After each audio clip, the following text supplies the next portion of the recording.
समझ में नहीं आता है कि रोजगार कर रहे हैं या मुर्गी का जैसे पाखी नहीं नोचाता है वैसे हम लोग का पाखी नोचा जा रहा है। हम लोग अगर नहीं मांगेंगे तो आगे क्या? हम लोग बस चक्का जाम करेंगे, हम लोग आंदोलन करेंगे। देंगे। अगर माने नहीं मांगी गई तो 25 तारीख से 25 अगस्त से अनिश्चितकालीन बंदी का आह्वान किया गया। में ट्रांसपोर्टर विवश हो रहे हैं कि हम लोग चक्का जाम करेंगे। अगर हम लोग की सुनवाई अगर 25 तारीख से पहले तक नहीं होती है तो हम लोग 25 तारीख को चक्का जाम करने का निर्णय ले रहे हैं। और समाधान के लिए अगर सरकार समय रहते हुए हमारी बात को नहीं सुनी तो आने वाला समय में बहुत बड़ा आंदोलन होगा। आंदोलन जब होगा तो कमर्शियल गाड़ी तो छोड़ दीजिए, प्राइवेट गाड़ी भी बिहार के रोड पर नजर नहीं पड़ेगा। राजकुमार झा, देखिए, सर्वप्रथम आपके चैनल के माध्यम से दर्शकों एवं सरकार को दोनों को मैं धन्यवाद देना चाहता हूं। और सरकार से हम लोग हार्ट किडनी नहीं मांगते हैं, सरकार से रोजी रोटी जीने का साधन मांगते हैं कि हमको जीने दिया जाए। सरकार से या किसी भी पदाधिकारी से हमारा कोई भी मोटर व्यवसायी न खून मांगता है, न हार्ट मांगता है, न किडनी मांगता है। हाथ जोड़ के यही कहता है कि भैया हमको जीने दीजिए और हमारा रोजी रोटी को चलने दीजिए। आजकल चलने का साधन बहुत आराम हो गया, हर तरफ रोड आपका तो आराम हो गया। पहले सर रोड आराम हो गया, आप घर से निकलते हैं, आप लोग खुद संवाददाता हैं, पत्रकार हैं, आप लोग घर से निकलते हैं तो यातायात पुलिस का काम क्या होता है कि रोड क्लियर रखे, कोई अतिक्रमण ना हो। लेकिन यहाँ तो साहब कैमरा लेकर के शूटिंग हो रहा है। कोई आम जनता हो, व्यवसायी हो, यहाँ तो शूटिंग हो रहा है, यहाँ नंबर प्लेट देखा जाता है, अपराधी को नहीं देखा जाता है। आज हमारे यहाँ व्यापारियों की हत्या हो जा रही है, चैन सिकड़ी छीना जा रहा है, बैंक लूटा जा रहा है, तो उसके लिए शासन प्रशासन व्यवस्था, उसके लिए कानून नहीं है। लेकिन आप गाड़ी लेके चल रहे हैं तो आपने जो है कि आपका नंबर प्लेट, इंडी नंबर प्लेट क्यों नहीं है, तो आप किनारे लगा दीजिए, आप बहुत बड़ा अपराधी हो गए। चलिए साहब से मिलिए, चलिए साहब से मिलिए। मतलब किसी भी ना आम आदमी का, ना ट्रांसपोर्टर का, न किसी का इज्जत प्रतिष्ठा मर्यादा कोई नहीं है। यहाँ टारगेट फिक्स किया गया है, टारगेट दिया गया है हर सिपाही को, हर थाना वाले को, हर यातायात को। आपका क्या मांग है? किसकी?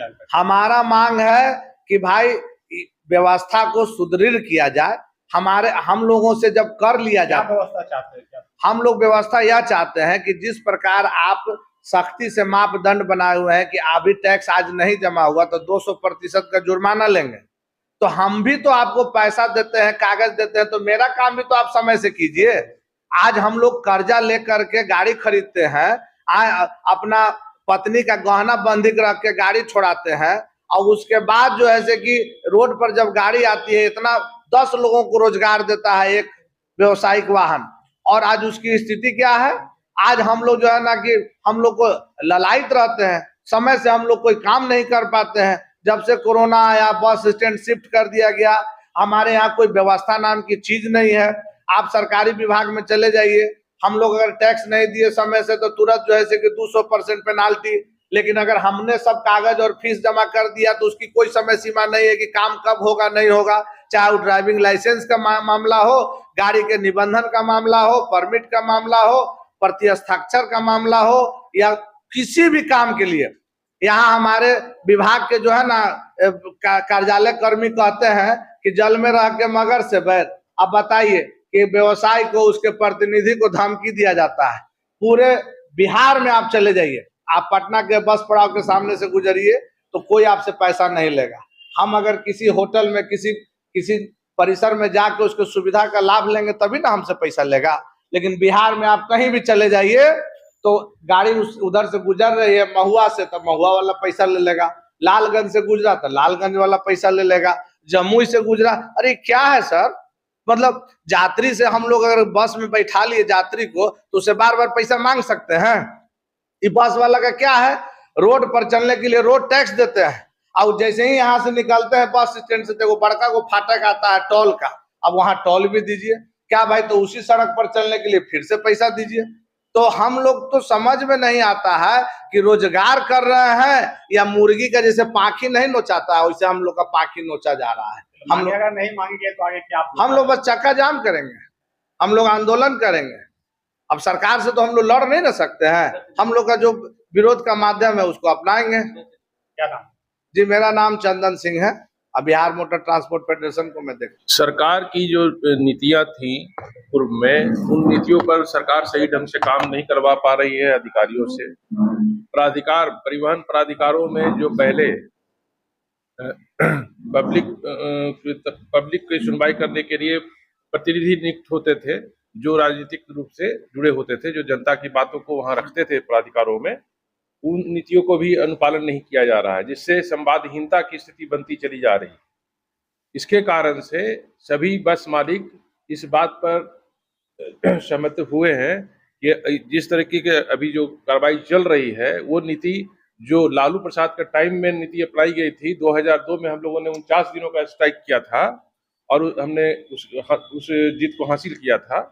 वो इसी नीति ही होने के कारण ऐसा प्रतीत होता है कि नीतीश जी की शासन में भी इसी नीति को अपना करके किया जा रहा है कि जो ट्रांसपोर्टर हैं वो सारे परेशान और अपने आप को ठगा हुआ महसूस कर रहे हैं, और नया जनरेशन इस व्यवसाय से जुड़ना नहीं चाह रहा है, क्योंकि काफी तरह से शोषण हो रहा है, चाहे वो ई चालान के माध्यम से हो, फोटोग्राफी करके यातायात पुलिस तंग कर रही हो। ऐसी स्थिति में ट्रांसपोर्टर विवश हो रहे हैं कि हम लोग चक्का जाम करेंगे। अगर हम लोग की सुनवाई अगर 25 तारीख के पहले तक नहीं होती है तो हम लोग 25 तारीख को चक्का जाम करने का निर्णय ले रहे हैं। चलिए, क्या क्या मेन कारणों को लेकर आप लोग चक्का जाम करने का? देखिए, मेन कारणों का कारण ये है, जो आज बैठक है ये महत्वपूर्ण बैठक है। आपको बता दें कि ये परिवहन क्षेत्र से जुड़े लोगों की बैठक है और इस देश को चलाने वाला परिवहन है। सत्ता का चाबी जो है परिवहन के हाथ में है, लेकिन परिवहन जो है सत्ता का उपेक्षित का शिकार है। खास करके पथ परिवहन 2019 जो कानून बना है, वो कानून ऐसा है कि कारपोरेट पक्षी कानून है, परिवहन उद्योग विरोधी कानून है, और वह जब परिवहन उद्योग विरोधी कानून होगा तो जन विरोधी भी होगा और पत्रकार विरोधी भी कानून है वो। और उस कानून के चलते, उस कानून के कारण परिवहन उद्योग खास करके बिहार में अब समाप्त होने के कगार पर है।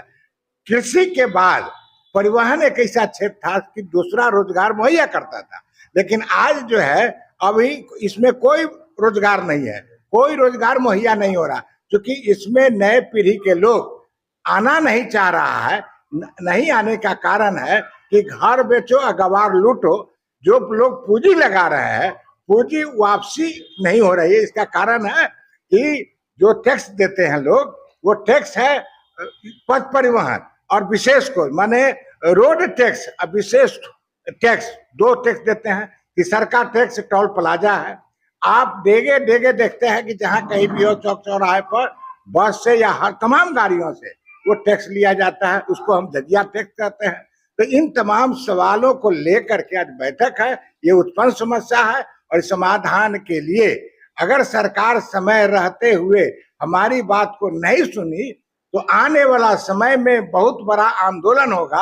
आंदोलन जब होगा तो कमर्शियल गाड़ी तो छोड़ दीजिए, प्राइवेट गाड़ी भी बिहार के रोड पर नजर नहीं पड़ेगा। राजकुमार के सारे लोग सरकार के काले कानून के विरोध में हम लोग आज यहाँ जमा हुए हैं। सरकार की जो नीति है वह एक शोषण नीति है। अंग्रेजों के समय में जो काला पानी भेजा जाता था, उसी तरह से आज हम लोगों को इस मोटर व्यवसाय को काला पानी भेजने का प्रयास किया जा रहा है। सरकार कई तरह से हमारी शोषण कर रही है। हम तो सरकार को जो टैक्स होता है टैक्स भी देते हैं और उसका जो भी शुल्क भी देते हैं, लेकिन उसके बाद जितनी भी सरकार की जो नीति है, अभी ई चालान नीति सबसे परेशान करिए, ई चालान नीति। इसके बाद जो ट्रैफिक जो है, ट्रैफिक व्यवस्था में आगे रिक्शा खड़ा हो जाएगा, रिक्शा वाला क्या करेगा? बस वाला तरफा देगा थोड़े उसको, जो ही बस खड़ा होगा कि वह उसका ई चालान काट देता है। तो सवाल उठता है कि हम 5 रुपया कमाएं और 50,000 रुपया जुर्माना दें, कहां से दे पाएंगे? तो आखिर हमारा ऐसे भी व्यवसाय बंद होगा और ऐसे भी बंद हो जाएगा। तो हम लड़के चाहते हैं, सरकार हमें आईसीयू में भेजने की तैयारी कर रही है, तो हम आईसीयू में जाने से पहले एक बार सरकार से 2 हाथ कर लेना चाहते हैं, लड़ लेना चाहते हैं, फिर तो मरना है ही।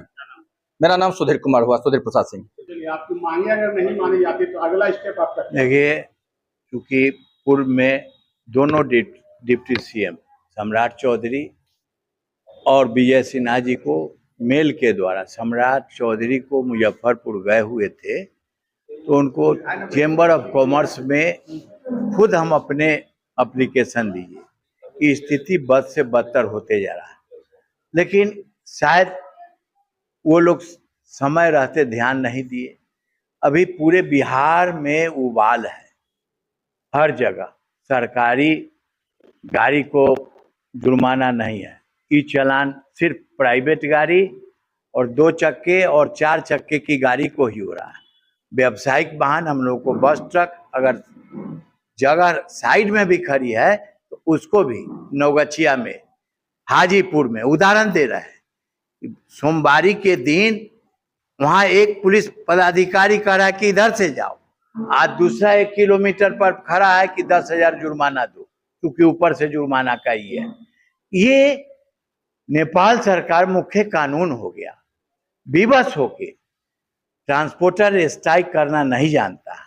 लेकिन ये मांगे चूंकि हमारे चंदन जी, सुधीर जी और झा जी तीनों आदमी जाके सोमवार के दिन सभी लोगों को पत्र द्वारा देंगे। अगर माने नहीं मांगी गई तो 25 तारीख से 25 अगस्त से अनिश्चितकालीन बंदी का आह्वान किया गया।